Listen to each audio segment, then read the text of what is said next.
What up, gang? Carolina Jackpot coming at you. It is Friday evening here on my last night in Daytona Beach. Still sunny Daytona Beach, but it's not warm like it has been all week long. In fact, it's starting to get kind of cool and breezy here. Not cool and breezy like at home, but I mean like 65 degrees. They're going to have a concert down there tonight. Socially distanced, I guess that is. I don't know, whatever. Got some football games to watch in here. Hope they're quiet with it. Wanted to jump on here real quick and make a video. Got kind of triggered this afternoon. Went to Orlando and was coming back, and CBS Sports popped up with something I forgot was even happening today. Four-star defensive end from Gaffney, South Carolina, Ingram-Dawkins. Everybody's got to have a hyphenated last name nowadays. I'm going to change mine to Carolina Jackpot / Hall or something just for shits and giggles. But Ingram-Dawkins, number one player in the state of South Carolina, four-star defensive end. Now, he's like the number 100 and something overall rated player in the country. And all these recruiting services, they kind of differ a little bit here and there on that kind of stuff. It kind of speaks volumes to the high school talent in the state of South Carolina. Right now, if our number one rated players, like rated in the 100s, if you're in the triple digits nationally, I don't know that that's necessarily a good thing. It speaks volumes about our high school talent. But it is what it is. He was on our radar. Thought that this kid was potentially a lot for South Carolina. It was down to South Carolina, Georgia, Tennessee, and North Carolina. I didn't figure he would go to Tennessee or North Carolina. Who would want to go play for those shitholes? I'm just kidding. Nobody wants to go play for a geriatric coach, and nobody wants to go to Tennessee and play for potentially like the fourth coach in the last 10 years. So you have that. So it sounded to me it was down to South Carolina and Georgia. And it was kind of funny that the kid chose to make his commitment announcement, and this comes up last week after the LSU loss, if I'm not mistaken, for the Gamecocks. So anyway, long story short, he had like 4 crystal balls to South Carolina and 1 to Georgia. And just to prove that these talking heads don't know what the fuck they're talking about, kid chooses to go to Georgia. Number one player in the state of South Carolina chooses to go to Georgia. That's a problem. That is a huge problem. And it all goes back to the shitty product that we're putting on the field this year.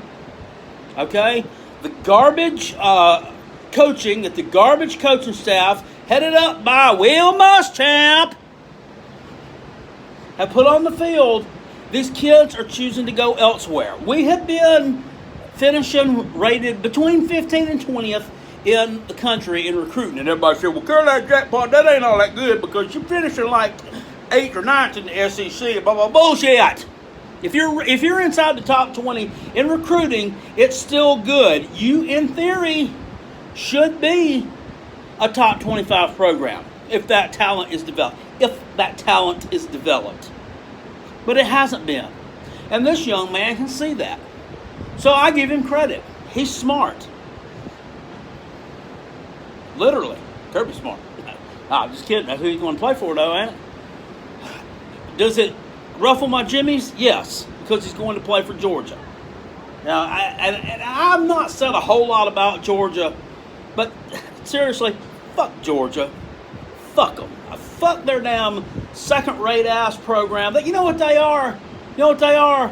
They're a rich man's Gamecocks. They're a rich man's Gamecocks. They always coming up short. Always disappointing the fan base. And never able to win the big one. They're a rich man's Gamecocks. You know, we disappoint the fan base by not making bowls. They disappoint the fan base by not being able to get to the playoffs, get the national championships. But we're both disappointments.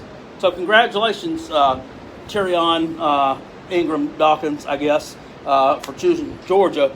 But like I said, I can't blame you for not choosing to go to South Carolina because you don't know who you're going to be playing for. You don't know who you're going to be playing for in a couple of years. You could be playing for the shitbird that's been recruiting you. Or you could be playing for somebody else. Playing for somebody else is definitely a lot better off for you, even though you might not realize it right now, than the person that's been recruiting you for the University of South Carolina. But it doesn't matter because you're choosing to go to Georgia. Now, where do we go from here? The answer is only down. Only down. Downhill even further than what we are right now. Because this was the highest rated kid that we're going after, if I'm not mistaken. We got 15 or 16 commitments right now. We're ranked number 42 in recruiting for the 2021 cycle. Yeah, I know we got Gunnar Stockton committed for 2022. You know what? The kid ain't going to be on campus for quite a while. He ain't going to be on campus for quite a while. So he ain't going to be able to help us out none. Ain't going to be able to help us out none. Yeah, we've got problems at the quarterback position right now. But you got a couple of quarterbacks right now in your quarterback room that can help you solve that damn problem if you get your head out of your ass, swallow your fucking pride, and play them. Instead of admitting that you guys fucked up by putting this fifth-year senior in there that a freaking Mountain West cellar dweller didn't want. They didn't want him or his damn shitty coach that they fired. And the University of South Carolina picked up off the damn trash heap. This is ridiculous. In-state players going out of state to play. We should be, I understand, Clemson is a league of their own. We should be the premier program that these guys are going to if they're in the state of South Carolina. The past 2 years, we've gotten the top defensive player out of the state of South Carolina. Zach Pickens in the 2019 class, Jordan Burks, 2020 class. We ain't getting 2021. Why? Because we suck, and he can see that. And we're going downhill. And you can sit here and say, well, Jackpot fans like you don't help things out none either. But, well, I don't see how I hurt them any either. Don't see how I hurt it any. That just ruined my whole afternoon. It ruined my whole afternoon, but I can't say that I'm surprised, on the other hand. So, there's that, I guess. What else is there to say? I don't know. Some college football coming on tonight. You got Minnesota and Maryland playing. Whew, that should be a real barn burner. Who else? Tulsa, East Carolina.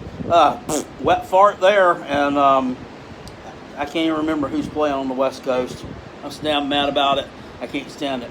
Anyway, watching some college football tonight, drinking a couple of beers. There's a big day of college football coming on tomorrow morning. I'm actually leaving this place in the morning. I'm getting up at 4:30, making sure the car's ready to go. I'm getting on the road at 5 a.m. So I drive hard and only make I calculated it, 2 P stops, 1 stop in Georgia to cash in my lottery ticket, and maybe 1 stop in South Carolina to get some food, somewhere maybe south of Orangeburg or somewhere like that, and get some food and take a shit. I should be able, if I travel 80 miles an hour, to get home by noon.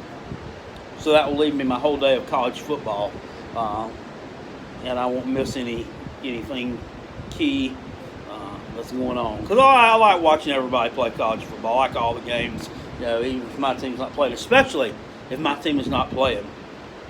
Especially if they're not playing. Because guess what? They can't lose.